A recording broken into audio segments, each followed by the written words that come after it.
ছেলেটির নাম পারভেজ। সামান্য একটি ঘটনাকে কেন্দ্র করে তার জীবনটি চলে যায়। ইতিমধ্যেই জানা যায় কেন তাকে দুনিয়া থেকে সরিয়ে দেওয়া হয়েছে। পারভেজ নামের এই ছেলেটি তার নিজ ক্যাম্পাসে শেষ বিদায় নিয়েছে। ক্যাম্পাসের সামনে পারভেজ তার দুই বন্ধুকে নিয়ে সিঙ্গারা খাচ্ছিল। সেখানে দুই নারী শিক্ষার্থীও দাঁড়িয়ে ছিলেন। তারা মনে করে ওরা তাদেরকে নিয়ে হাসাহাসি করছে, তাই তারা কাউকে খবর দেয় খুব সম্ভবত বয়ফ্রেন্ড হবে। ক্যাম্পাসের বাইরের তিনটা ছেলে এসে পারভেজদের কাছে হাসাহাসির কারণ জানতে চাইলে উভয় পক্ষের মধ্যে কথা কাটাকাটি হয়। বিশ্ববিদ্যালয়ের কর্মকর্তারা বিষয়টি মিটমাট করে দেন, কিন্তু ওই তিন যুবক আরো কয়েকজনকে নিয়ে এসে পারভেজ ক্যাম্পাস থেকে বের হতেই তাকে ছুরি আঘাত করে। একটা ছুরি আঘাত ঠিক হৃৎপিণ্ডের উপর পড়ে, 1 ইঞ্চির একটা ক্ষত হয়ে যায়। দুনিয়া ত্যাগ করেন পারভেজ। একেবারে তুচ্ছ একটা ঘটনাকে কেন্দ্র করে জীবন দিতে হয় পারভেজের। প্রাইম এশিয়া বিশ্ববিদ্যালয়ে পড়তো সে। পারভেজ যখন ইন্টারে পড়তো, ময়মনসিংহের টাউন হলের পাশে একটা মেসে থাকতো সে। রয়্যাল মিডিয়া কলেজের ছাত্র ছিল। কি হাসি খুশি নির্মল একটা ছেলে, সালাম দিয়েই যেন হেসে নুয়ে যেত। এই হাসি তার জন্য কাল হলো। পারভেজের এই বিদায়ের মাধ্যমে তাদের ক্ষমতা প্রদর্শন করেছে। এই জঘন্যতম ঘটনার দ্রুত বিচার নিশ্চিত করুন। ভিডিও ফুটেজ আছে অসংখ্য প্রত্যক্ষদর্শীর সামনে। সে চির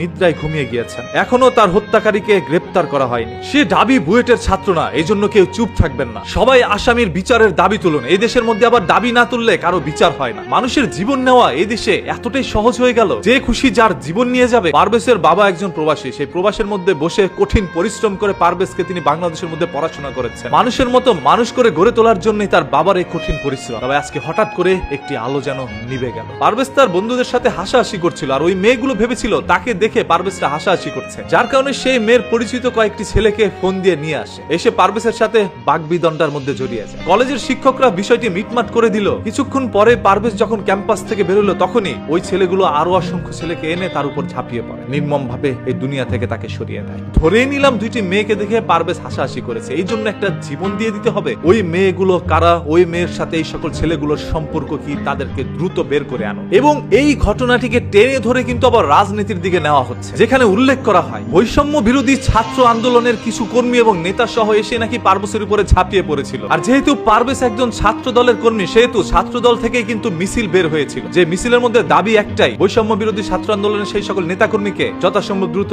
গ্রেপ্তার করা হোক। ছোট্ট ঘটনাকে কেন্দ্র করে বিষয়টি রাজনীতির দিকে মন নিয়েছে। কোনটা সত্য মিথ্যা এখন পর্যন্ত পুলিশ তদন্ত করে বের করতে পারে, তবে তদন্তের কাজ চলছে। হয়তোবা খুব দ্রুতই আপনারা সত্যটা জানতে পারবেন। আমি আবারও বলছি, আপনাদের রাজনৈতিক চালে যেন দাবার গুটি হয়ে কারো জীবন না যায়। রাজনীতি করবেন আপনারা আপনাদের স্বার্থের জন্য, রাস্তার মধ্যে আন্দোলন করবেন। দেশের জন্য কয়জন মানুষ রাজনীতি করছে? যার যার ব্যক্তি স্বার্থের জন্যই মানুষ এখন রাজনীতির মধ্যে নাম লিখিয়েছে। আপনারা রাজনীতিকে আপনাদের ইনকাম সোর্স মনে করছেন। রাজনীতি কখনো ইনকাম সোর্স হইতে পারে না। রাজনীতি হচ্ছে জনগণের স্বার্থে কাজ করা। এখনকার অসংখ্য নেতাকর্মীরা রাজনীতি লিখতেই পারেন, অথচ রাজনীতির মধ্যে নাম লিখিয়েছে। এরা ইতিহাস সম্পর্কে ধারণা রাখে না। এরা রাজনীতি বুঝে না। এরা বুঝে কিভাবে একে অপরের ক্ষতি করতে পারে। এই ক্ষোভের রাজনীতি, ভোগের রাজনীতি থেকে কবে মুক্তি পাবো আমরা সাধারণ জনগণ? আজকে পারভেজের জীবন চলে গিয়েছে। আপনারা চাইলেই পারভেজকে পূর্ণ জীবন দিতে পারবেন না। পারভেজ আর কোনোদিন তার মা বাবার কোলে ফিরে আসতে পারবে না। কেন পারভেজ রাজনৈতিক চালের দাবার গুটি হলো? প্রশ্ন অসংখ্য মানুষের। সর্বশেষ কথা একটাই, যে বা যারাই পারভেজের সাথে এরকম একটি ঘটনা ঘটিয়েছে, তার জীবনটা কেড়ে নিয়েছে, সেই সকল মানুষগুলোকে চিহ্নিত করে যথাসম্ভব দ্রুত আইনের আশ্রয় নিয়ে তাদেরকে সর্বোচ্চ শাস্তির দাবি জানাচ্ছি, এবং এই ঘটনার তীব্র নিন্দা জানাই আমরা সবাই। মানুষের জীবন কতটা সস্তা হয়ে গিয়েছে। সামান্য একটি হাসিকে কেন্দ্র করে চলে গেল একটি যুবকের প্রাণ। আর যে সকল মেয়েরা সন্ত্রাসী বাহিনীকে ডেকে নিয়ে আসছিল, সেই সকল মেয়েগুলো আসলে কারা? আবারও বলছি, আপনার রাজনীতির গুটির চাল যেন কোনো পারভেজের জীবন না হয়।